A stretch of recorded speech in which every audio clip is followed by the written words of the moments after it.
Hirap talaga. Hirap eh. Alis ba, uwi mo 300 na lang araw-araw. Hirap. Oo, kaya po kasi, siyempre, nahabag na po ako sa ano ko eh. Hirap po talaga eh. Gaano kahirap ang sitwasyon niyo, sir? Oo, talaga, grabe oh, grabe. Alam mo yung, siyempre, nararamdaman ko yung... Eh, lalo pa ako ngayon, no? Gano'n ako kuha ng pandiset, buti may nakakuha pa ng ano. Mahirap po, mahirap. Mahirap talaga. Hirap eh. Alis ba, uwi mo 300 na lang araw-araw. Hirap.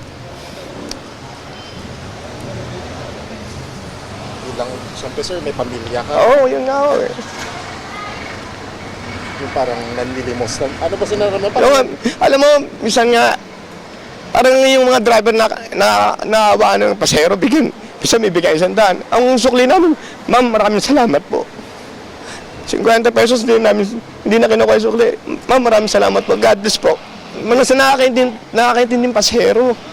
Ganun lang anong driver yun eh. Parang kawawa na. Yan lang. Yung pinaka-apektado. Opo, grabe po.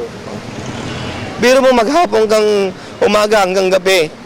Mauwi mo na lang 300, 400. Yun na lang. Sir, ngayon nung sa nangyari sa'yo dito kanina, sir, nararamdaman mo na naubusan ka na ng dito. Ay, papahinga ako, tapos papakarga ulit. Kakarga ko ng 300, isang ikot. Kailangan yung isang ikot ko, isang biyahe ko, makakuha ko ng pasahero. Makaneto ako ng 400, di meron ka pang 100. So, yeah. Kumbaga, sir, yung diskarte nyo sana ngayon, patingi-tingi. Ako patingi-tingi. Nakaka-survive naman, kaya paano po? Ang kita mo na lang, 300 na lang eh. 300, mahuwi mo. Magkano yung boundary nito, sir? Eh, boundary yan, 600. Sa kaya, hulog boundary ko yan, sir. Buti na lang mabait yung aking financer.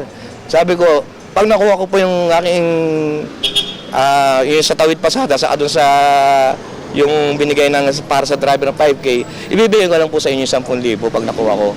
Pumapayag naman yung akin. Buti nga mabait po yung aking financer eh. Hindi ako iniubligang kunin yung boundary.